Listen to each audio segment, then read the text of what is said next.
En mi intervención de estos 10 minutos, complementando la intervención de mis compañeros, quiero hablarles un poco del sentido macroeconómico del análisis que hicimos de este Plan Nacional de Desarrollo y de la noción de desarrollo que nos propone el presidente Duque.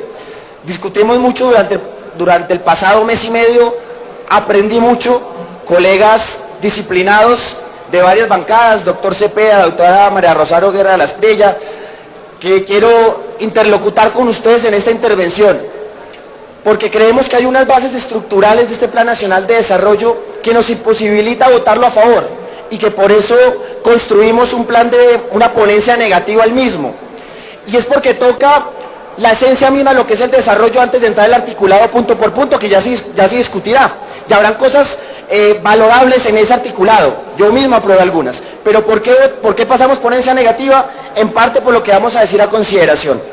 Creemos que no es un plan que genere una senda de desarrollo. Es lo primero, apreciados colegas y a los colombianos que nos están viendo. No genera una senda de desarrollo por dos motivos principales. Pueden haber muchos, pero dos motivos. El primero, continúa un modelo económico que no fortalece el emprendimiento, por más que eso se diga en el plan de desarrollo. No fortalece los sectores reales de la economía, los sectores productivos reales de la economía, que es lo que genera realmente el empleo, tal como lo voy a demostrar. Seguimos favoreciendo el sector extractivista y el sector financiero, que son los sectores con baja intensidad de trabajo en la economía, tal como lo voy a demostrar, y por eso celebro que esté el director del DANE, porque si sigo alguna imprecisión lo invito a que nos corrija, pero aquí es con datos y con argumentos. Es decir, todavía tenemos una matriz productiva limitada que no nos permite diversificarla a los retos del siglo XXI. Y segundo, no es un plan con una senda de superación de la pobreza ni la desigualdad en consecuencia de lo que estoy diciendo. No vamos a poder generar más trabajo de lo que está planteado hoy en día, del 12% de desempleo, pero sobre todo los indicadores de disminución de la desigualdad y de pobreza no lo vemos lo suficientemente robustos para superarlo. Hay varias maneras de entrar en el problema. Quiero plantear una en particular, que es, como todos saben, la cuenta corriente, que hace parte de la balanza de pagos. ¿Cómo nos medimos ante la economía internacional? Esto que planteamos es desde las cifras de la cuenta corriente como participación del PIB desde el 92 hasta el 2017. Como ustedes se dan cuenta, nuestra cuenta corriente es completamente deficitaria, es decir, importamos más de lo que exportamos. Y este Plan Nacional de Desarrollo no nos plantea una agenda tentativa de superación de esta dificultad que sabemos muy bien nos coloca en precariedades, que nos invita a la necesidad y a la obligatoriedad de endeudarnos a nivel público y a nivel privado. Seremos un país fuertes en cuanto tengamos la posibilidad de invertir la balanza, es decir, que podamos exportar más de lo que importamos. Rápidamente, ¿en qué exporta Colombia? Fíjense, colegas, un poco la gráfica que estamos planteando. No lo decimos nosotros, esas son cifras oficiales del gobierno. Lo que más exportamos es el petróleo, el carbón y el café, pero el petróleo y el carbón, es decir, el sector mineroenergético, tiene una exportación que lo que exportamos mayoritariamente, casi el 50% de nuestros bienes, de lo que exportamos, tiene que ver con el sector de hidrocarburos. Esto genera una serie de limitaciones y de problemas, apreciados colegas, como el siguiente, por ejemplo. Entre más se fortalece el sector mineroenergético, el sector financiero, entran declive los sectores productivos reales del país. Por ejemplo, como la construcción y el mismo sector industrial. Si no fortalecemos el sector industrial, que es lo que llamamos la generación de una nueva matriz productiva, no vamos a generar empleo. Miren, desde el 2000 al 2017, para colocar un lapso de tiempo, el sector financiero como participación del PIB ha aumentado del 19.22% al 21.17%, y el industrial ha caído del 13.58 al 10.91%. Ni siquiera en el momento de la bonanza petrolera tuvimos la ruta estratégica de diversificar nuestra matriz productiva, de industrializar el país. ¿Y cuál es lo problemático de esto? Miren esta cifra. Del total del empleo que se genera en el país, ¿cómo participan estos sectores? El sector de minas participa del total de empleo del país a duras penas el 1% de la generación de empleo, y el sector financiero el 1.45%.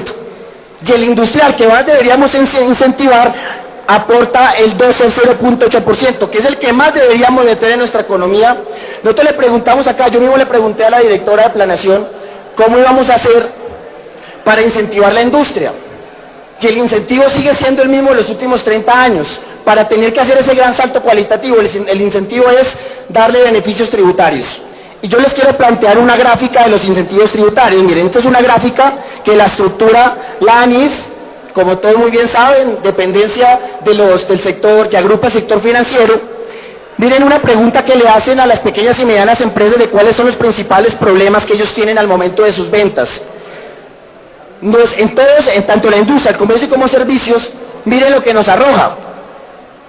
El principal problema que tienen las empresas en el país es la falta de demanda. Es la falta de demanda, ni siquiera es los altos impuestos, sino la falta de demanda, es decir, la poca capacidad adquisitiva de los hogares, especialmente de las clases medias, para poder consumir.